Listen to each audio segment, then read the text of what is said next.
upwards of about 13 feet tall at full adulthood. That one's still growing, don't you worry.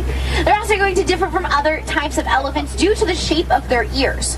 When their ears are fanned all the way out, can nearly resemble the continent of Africa.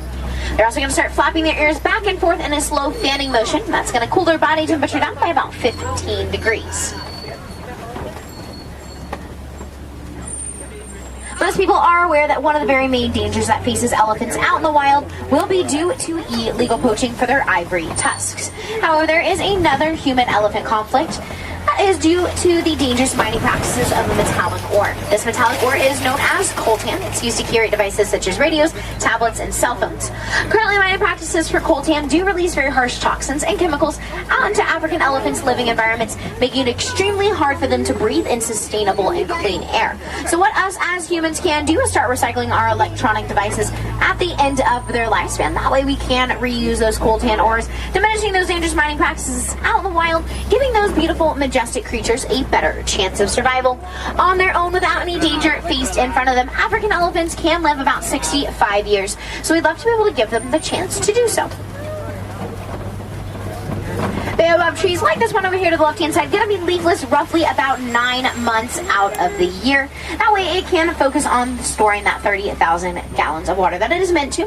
During that 9-month period, though, it has earned its nickname the upside down tree because it looks like its roots are sticking out from the top of the tree rather than the bottom of the tree. Left-hand side, you're going to see the group or flamboyance of greater flamingos. Greater flamingos are going to be the lightest color of flamingo. What I mean by that is they are not naturally born with that bright pink coloration that you see to their feathers. Their feathers will get pinker as they get older due to the amount of brine shrimp that they will consume. Right-hand side, one of my personal favorite animals here on this van, those are springboks. Springboks, very small yet mighty creature, only a few feet tall. But they can jump 7 feet high, 13 feet in length. They can also run anywhere from about 55 to 60 miles an hour, making them one of the top 5 fastest land mammals.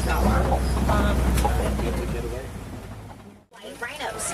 Now, white rhinos weigh upwards of about 5,000 pounds at full adulthood.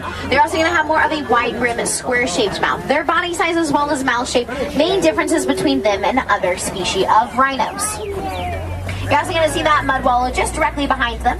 And we'll dig that mud up from the ground to create those mud wallows. At first, when they roll around in it, it will cool their body temperature down. But once that mud dries and hardens along...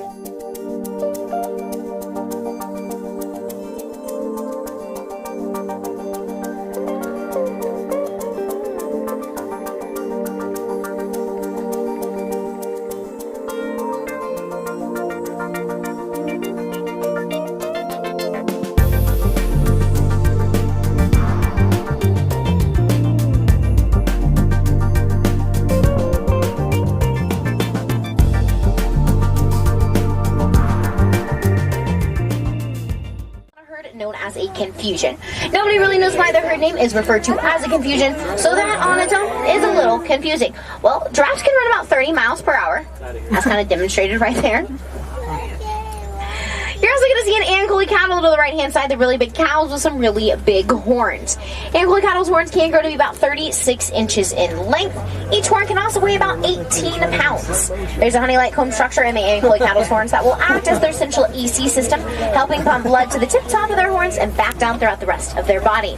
Now, Maasai giraffe, anywhere from about 15 to 20 feet tall at full adulthood. That makes them the world's tallest resident. Their newborn calf will be about 6 feet right at birth. Those newborn calf will be able to walk, run, and stand within the first 60 minutes of birth, making sure that they can protect themselves against any danger that could arise.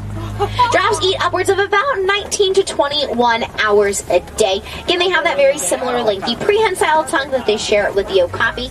It's going to help them consume a lot of food and vegetation out here on the savanna in one given day, but they have earned their nicknames, the tree trimmers.